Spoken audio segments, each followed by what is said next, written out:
Assalamualaikum warahmatullahi wabarakatuh. Saya dari kelompok 6 akan mempresentasikan materi angka indeks tidak tertimbang dan tertimbang. Sebelum saya mempresentasikan materi saya akan memperkenalkan terlebih dahulu masing-masing dari kelompok saya. Yang pertama, Muhammad Agung Ibu Putra menjelaskan tentang angka indeks, jenis penggunaan, dan jenis penentuan.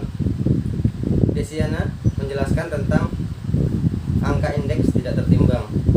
Pauji Nurdian menjelaskan angka indeks tertimbang. Yulia Nurrahmawati menjelaskan indeks produksi tertimbang. Dan Misaliama menjelaskan tentang indeks Fisher dan Drobis. Yang pertama saya akan menjelaskan tentang angka indeks, jenis penggunaan, dan jenis penentuan. Pengertian angka indeks yakni suatu angka yang dibuat sedemikian rupa sehingga dapat dipergunakan untuk melakukan perbandingan antara kegiatan yang sama atau produksi, ekspor, hasil, penjualan, jumlah uang beredar, dan sebagainya dalam dua waktu yang berbeda. Jenis angka indeks. Yang pertama ada jenis penggunaan. Jenis penggunaan terbagi menjadi 3 jenis. Yang pertama indeks harga atau price index. Yang kedua ada indeks kuantitas atau quantity index, dan yang ketiga indeks nilai atau value index. Yang pertama indeks harga. Mengukur perubahan harga barang, misalnya indeks harga konsumen, indeks harga perdagangan besar, indeks harga yang dibayar dan diterima petani. Yang kedua indeks kuantitas. Mengukur kuantitas suatu barang yang diproduksi, dikonsumsi maupun dijual.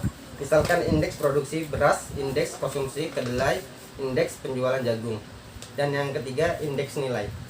Perubahan nilai dari suatu barang baik maupun dihasilkan impor maupun ekspor, misalnya seperti indeks nilai ekspor kopra. Yang kedua ada jenis cara penentuan. Jenis cara penentuan terbagi menjadi 2 indeks. Yang pertama indeks tidak tertimbang dan indeks tertimbang. Yang pertama indeks tidak tertimbang. Indeks tidak tertimbang dalam pembuatannya tidak memasukkan faktor yang mempengaruhi nilai turunnya angka indeks, metode angka relatif, metode agregat atau gabungan, dan metode rata-rata relatif. Dan yang kedua indeks tertimbang. Indeks tertimbang memasukkan faktor yang mempengaruhi nilai turunnya angka indeks seperti metode agregat sederhana tertimbang, metode last payer, metode fast test, metode Dobris, metode Infring Fisher, dan lanjut untuk ke studi kasus. Untuk contoh studi kasus indeks tidak tertimbang, di sini ada jenis barang dan harga barang pada tahun 2004 dan 2005 seperti di gambar. Saya akan menjelaskan bagaimana cara mencari relatif harga. Untuk relatif harga yang terdapat pada jenis barang A. Rumus relatif harga adalah I sama dengan PT dibagi PO dikali 100. I adalah angka indeks tahun ke T dibandingkan dengan tahun dasar. Untuk PT adalah harga masing-masing produk ke T. Untuk PO adalah harga masing-masing produk tahun dasar. Untuk nilai PT adalah 10, nilai PO 35. Maka hasil I adalah 28,57%. Dan selanjutnya saya akan menjelaskan bagaimana mencari agregatif harga. Agregatif harga di sini dengan rumus I sama dengan sigma PT dibagi sigma PO dikali 100%. Untuk sigma sendiri, sigma adalah jumlah keseluruhan harga per tahunnya. Dan di sini nilai sigma PT adalah 310 dan nilai sigma PO adalah 170. Maka nilai agregatif harga adalah 1,82%. Dan selanjutnya saya akan menjelaskan bagaimana mencari rata-rata relatif harga. Untuk rumus rata-rata relatif harga adalah I sama dengan 1/N sigma atau PT dibagi PO dikali 100%. Untuk N di sini Yang dimaksud N itu adalah banyaknya jenis barang. Maka jumlah dari rata-rata relatif harga adalah 36,47%. Contoh soal indeks tertimbang, dimana di sini ada soal dengan jenis barang A, B, C, D, E dan produksinya pada tahun 94-95 dan harganya pada tahun 94 dan 95. Di sini saya akan menjelaskan menggunakan metode Lais-Perez, di mana metode ini mempunyai rumus PT Q0 dibagi P0 Q0 dikali 100%. Nah, untuk mengetahui nilai PT Q0 nya, kita harus mencari dulu hasilnya, hasil keseluruhan. Bagaimana mencari hasilnya?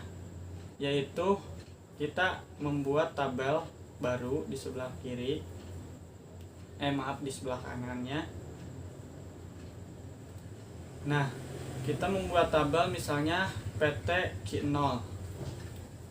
PT-nya itu yaitu yang dimaksud PT adalah harga pada tahun sekarang. Sedangkan Q0 adalah kuantiti pada tahun dasar.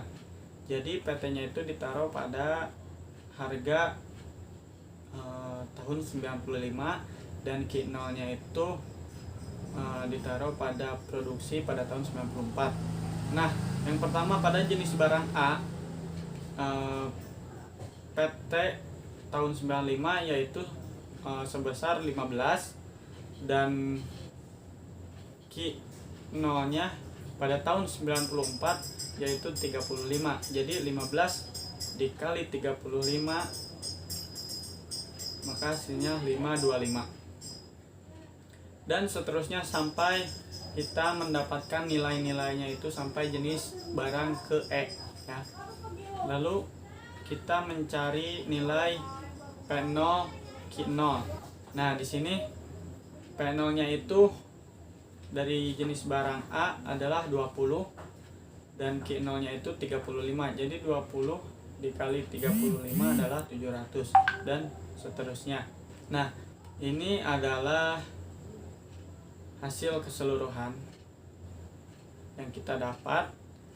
Lalu kita tambahkan pada PT dan Q0 itu kita tambahkan 525 ditambah 450 ditambah 2400 dan seterusnya, maka akan mendapatkan hasil 8475. Nah, di P0 Q0 nya akan mendapatkan hasil 5425. Lalu kita masukkan ke dalam rumusnya nih, 8475 dibagi 5425 lalu dikali 100% dan akan menghasilkan 1,56%. Lanjut ke metode yang kedua, yaitu metode PASC, di mana mempunyai rumus PT dikali QT dibagi PO QT dikali 100%. Sama dengan yang tadi, kita harus mencari dulu PT-nya itu yaitu 15 dikali QT-nya itu 20 pada tahun 95 ya, 20, maka akan menghasilkan 300. P0 dan QT di mana P0 nya itu 20 dan QT nya itu 20. Jadi 20 dikali 20 sama dengan 400 sampai kalian mencari hasilnya pada jenis barang E. Lalu seperti biasa, setelah mendapatkan hasilnya kita jumlahkan keseluruhan dan masukkan ke dalam rumus, di mana PT QT dengan hasil keseluruhannya adalah 14.900 dibagi P0 QT yaitu hasilnya 7.250. Jadi 4.900 dibagi 7.250 dikali 100%, maka akan menghasilkan 2,05%.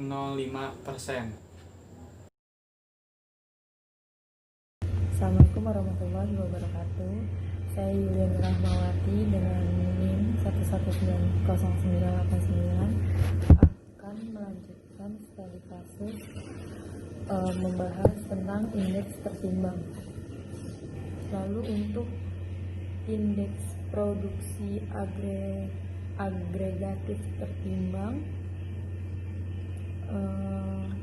memiliki dua rumus, yaitu yang pertama indeks last payers. L sama dengan sigma P0 dan QT dibagi sigma P0 Q0 dikali 100%. Lalu indeks fasenya P sama dengan sigma PT dan QT dibagi sigma PT Q0 dikali 100%. Indeks produksi agregatif tertimbang, yang pertama indeks last payers. L sama dengan sigma P0 QT 217.000 dibagi sigma P0 Q0 adalah 181.300, lalu dikalikan 100%, hasilnya adalah 1,9. Untuk indeks fasenya P sama dengan sigma PT dan QT 246.300 dibagi sigma PT dan sigma P0 QT sama dengan 206.250 dikali 100%, hasilnya adalah 1,194. Itu aja yang bisa saya jelaskan. Kurang lebihnya mohon maaf. Assalamualaikum warahmatullahi wabarakatuh. Nama saya Nisa Liama dengan NIM 1119091. Di sini saya akan menjelaskan tentang metode indeks Robis dan indeks Fisher. Indeks Robis ini pengertiannya itu merupakan kombinasi dari indeks least Peers dengan indeks Fisher atau rata-rata dari kedua indeks tersebut. Indeks Robis ini untuk memperkecil perbedaan dari indeks least Peers dan indeks Fisher yang dirumuskan ID sama dengan buka kurung IL ditambah IP tutup kurung yang dibagi 2. Nah, di sini perhitungan indeks Robis ini yang tadi dirumuskan ID sama dengan buka kurung IL ditambah IP tutup kurung dibagi 2, yaitu IL-nya itu dari indeks least Peers hasilnya 1,562212 ditambah hasil dari IP itu indeks Fisher. Hasil indeks Fisher-nya itu 2,055172 dibagi 2. Nah, hasil indeks Robisnya itu 1,808692. Nah, kedua ada metode indeks Fisher. Metode indeks Fisher ini pengertiannya merupakan rata-rata dari indeks least Peers dan indeks Fisher, tetapi dengan jalan mengakarkan hasil perkalian kedua indeks tersebut yang dirumuskan IF sama dengan akar IL dikali IP. Di sini perhitungan metode indeks Fisher itu dengan rumus yang tadi, IL-nya itu hasil dari indeks least Peers yaitu 1,562212 ditambah hasil IP IF indeks Fisher yaitu 2,055172 kurung ditambah hasilnya akar 3,617384 hasilnya 1,091. Sekian, terima kasih.